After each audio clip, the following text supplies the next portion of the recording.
Hello dear student, कैसे हैं आप लोग? ज़बरदस्त शानदार होंगे। तो नवरात्रि स्टार्ट हो चुका है, तो हमारी तरफ से आप सभी को नवरात्रि की अनंत शुभकामनाएं। आप सभी के सपने साकार हों। तो आइए हम लोग लिक्विड सॉल्यूशन का नेक्स्ट लेक्चर स्टार्ट करते हैं। प्रीवियस लेक्चर में आपको याद होगा हमने बात किया था कि for the calculating colligative property required one of factor. तो वन ऑफ फैक्टर आई के बारे में हमने बात किया था। तो वन ऑफ फैक्टर में हमने किसका केस लिया था? Case for dissociation. तो डिसोसिएशन में हमने स्ट्रॉन्ग इलेक्ट्रोलाइट का लिया था, क्लियर ना। तो स्ट्रॉन्ग इलेक्ट्रोलाइट के लिए क्या होता था? वहाँ पे आई की वैल्यू डायरेक्ट एन के इक्वल होता था, ठीक है। जैसे आपको याद होगा कि हमने H2SO4 लिया था। तो H2SO4, जैसे आपको याद होगा हमने क्या लिया था? H2SO4। तो H2SO4 से कितने आयन मिलेंगे हमको? 3। तो यहाँ से डायरेक्ट आई की वैल्यू कितनी हो जाएगी? 3। यानी कि जब डायरेक्ट स्ट्रॉन्ग इलेक्ट्रोलाइट दिया है वहाँ पे अल्फा मेंशन नहीं किया, तो डायरेक्ट किसके इक्वल कर देंगे? वन ऑफ फैक्टर उसके एन के इक्वल कर देंगे। लेकिन क्वेश्चन ऐसा आ जाए, जैसे अगर बोले कि H2SO4, क्लियर है ना, बोले कि H2SO4 आयोनाइज्ड, H2SO4 आयोनाइज्ड 95%, तब वन ऑफ फैक्टर की वैल्यू क्या होगी? तो यहाँ पे H2SO4 स्ट्रॉन्ग इलेक्ट्रोलाइट है, तो वन ऑफ फैक्टर आई की वैल्यू डायरेक्ट आप 3 नहीं बोल सकते हैं। क्यों? क्योंकि यहाँ पे अल्फा की वैल्यू अब दे रखा है। तो अल्फा कितना है हमारा? अल्फा है 0.95। तो वन ऑफ फैक्टर आई की वैल्यू अब क्या करेंगे? 1 + n-1 इंटू अल्फा, क्लियर है ना। तो यहाँ से अब क्या रखेंगे? 1 + 3-1 इंटू 0.95। तो यहाँ से आई की वैल्यू कितनी आ गई? 2.9, क्लियर है ना। तो जब अल्फा की वैल्यू दे रखा है तो आप डायरेक्ट क्या कर सकते हैं? स्ट्रॉन्ग इलेक्ट्रोलाइट के लिए आई को एन की इक्वल नहीं बोल सकते हैं, उसके लिए आपको कैलकुलेशन करना पड़ेगा, ठीक है। अब चलिए हम बात करते हैं किसके लिए? डिसोसिएशन केस में ही हम किसके लिए बात करेंगे? For the weak electrolyte, clear है ना। डिसोसिएशन केस में ही हम किसके लिए बात करेंगे? फॉर वीक इलेक्ट्रोलाइट, ठीक है।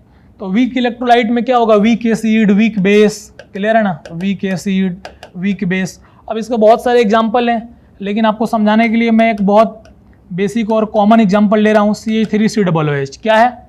ये वीक इलेक्ट्रोलाइट है जिसमें वीक एसिड है, क्लियर है ना। अब इसमें कि CH3COOH आयोनाइज्ड 10%, क्लियर है ना। तो यहाँ पे अल्फा की वैल्यू क्या हो गई? 0.1, ठीक है। तो अब आई की वैल्यू कैसे निकालेंगे? 1 + n-1 इंटू अल्फा। अब यहाँ पे n क्या होगा? तो आपको मालूम है कि CH3COOH ब्रेक होकर क्या देता है भाई? 2 आयन देगा। कौन कौन सा? CH3COO और प्लस H आयन, क्लियर है ना। तो यहाँ से n की वैल्यू क्या आ गई? यहाँ से n की वैल्यू 2 आ गई। तो यहाँ पे आप क्या रखेंगे? 1 + 2-1 इंटू 0.1। यहाँ से आई की वैल्यू क्या आ गई? 1.1, जो क्या है? ग्रेटर देन 1 है। तो आपको याद होगा हमने क्या बोला था? For the case of dissociation i is greater than 1 and n is greater than equal to 2। तो यहाँ पे आई की वैल्यू क्या आ रही है? चाहे स्ट्रॉन्ग इलेक्ट्रोलाइट हो या वीक इलेक्ट्रोलाइट, आई की वैल्यू क्या होगी? 1 से ग्रेटर होगी। तो जब 1 से ग्रेटर होगी तो आपको मालूम है आई इक्वल में क्या होता है? आई इक्वल में होता है एम थ्योरेटिकल, ठीक है, अपॉन एम ऑब्जर्व, और एक ग्रेटर देन 1 है। तो यहाँ से क्या आने वाला है? M theoretical is greater than m observe, clear है ना, वन ऑफ फैक्टर में। वैसे ही क्या हो जाने वाला है? वेपर डेंसिटी थ्योरेटिकल क्या हो जाएगा? Greater than vapour density observe, ठीक है, क्लियर है ना। अब हम क्या करेंगे? डिसोसिएशन में स्ट्रॉन्ग इलेक्ट्रोलाइट और वीक इलेक्ट्रोलाइट का केस ले लिया, ठीक है ना। अब हम बात करेंगे नॉन इलेक्ट्रोलाइट के लिए। तो नॉन इलेक्ट्रोलाइट में क्या होगा? अब हम किसके लिए बात करेंगे? नॉन इलेक्ट्रोलाइट, नॉन इलेक्ट्रोलाइट, ठीक है ना। नॉन इलेक्ट्रोलाइट में अल्फा की वैल्यू क्या आ जाएगी? 0। आपने बहुत सारे एग्जांपल लिया होगा, जैसे यूरिया, ग्लूकोज, सुक्रोज, आई की नहीं बात समझे, मोस्टली ऑर्गेनिक कंपाउंड। तो नॉन इलेक्ट्रोलाइट में क्या होगा? ग्लूकोज हो जाएगा आपका। तो अगर ग्लूकोज हो गया या सुक्रोज हो गया या यूरिया हो गया तो अल्फा की वैल्यू क्या होगी? 0। क्यों 0 होगी? क्यों? आयोनाइज नहीं होंगे, वाटर में डिजोल्व हो गए, ठीक है। तो यहां से अगर आप आई की वैल्यू निकालेंगे, वन ऑफ फैक्टर की वैल्यू, तो क्या आएगी? 1 + n-1 इंटू अल्फा। अल्फा 0 है तो आई बराबर क्या आ गया? 1। यानी कि नॉन इलेक्ट्रोलाइट के लिए वन ऑफ फैक्टर आई की वैल्यू किसकी इक्वल आ गई? 1 की इक्वल आ गई, ठीक है। अब हम बात करते हैं किसके लिए? Case for association. अब हम किसके लिए बात करेंगे? Case for association.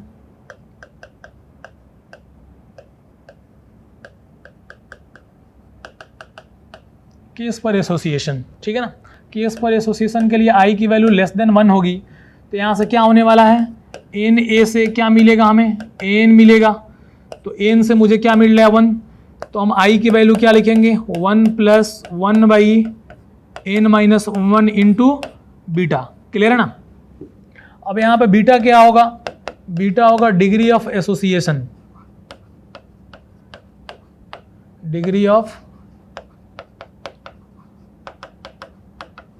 Association, clear है। डिग्री ऑफ एसोसिएशन, क्योंकि एसोसिएशन के केस में ये कैसे डिराइव हुआ ऑलरेडी आप लोग केमिकल इक्विलिब्रियम में पढ़ चुके हैं, ठीक है। अब इसमें क्या है कि आपने देखा कि आई की वैल्यू लेस देन 1 है, तो यहाँ से क्या आने वाला है बताइए, एम थ्योरेटिकल अपन एम ऑब्जर्व लेस देन 1, ये आई है, तो यहाँ से क्या होगा बताइए, जो आपका एम थ्योरेटिकल होगा वो क्या होगा, एम ऑब्जर्व से कम होगा। वैसे ही यहाँ पे क्या होगा, वेपर डेंसिटी जो आपका थ्योरेटिकल है वो लेस देन होगा वेपर डेंसिटी ऑब्जर्व से, ठीक है ना। आई की नहीं बात समझ में। अब इसका भी एग्जाम्पल से हम समझते हैं, जैसे बोला है ना कि CH3COOH dimerise in benzene up to 10%, clear है। अब डेमराइज का मीनिंग क्या हुआ, डेमराइज का मीनिंग हुआ कि 2CH3COOH हमें क्या दे रहा है भाई, CH3COOH, ठीक है 2, क्लियर है ना। तो यहाँ से बताओ n की वैल्यू कितनी हो गई 2, तो जब हम I निकालेंगे तो I इक्वल में क्या आने वाला है 1 + 1/2 - 1, और बीटा की वैल्यू कितना दिया है 0.1, तो यहाँ से I की वैल्यू आ जाएगी, I इक्वल में क्या आ जाएगा 0.95, ठीक है, क्लियर है ना। ऐसे ही हम क्या कर सकते हैं, अगर वीक बेस कोई दे रखा हो, ठीक है, तो वीक बेस दिया हो, स्ट्रॉन्ग एसिड दिया हो, स्ट्रॉन्ग बेस दिया हो, या नॉन इलेक्ट्रोलाइट दिया हो, तो इन सभी के लिए आप क्या कर सकते हैं, आई की वैल्यू आप निकाल सकते हैं, ठीक है ना, ठीक है ना। तो एक और चीज़ की हम बात कर लेते हैं, आई इक्वल में क्या होगा बताइए, m theoretical by m observe, और यहाँ पे क्या होगा, अगर कोलिगेटिव प्रॉपर्टी के टर्म में मैं लिखूँ तो observe colligative property, observe colligative properties अपन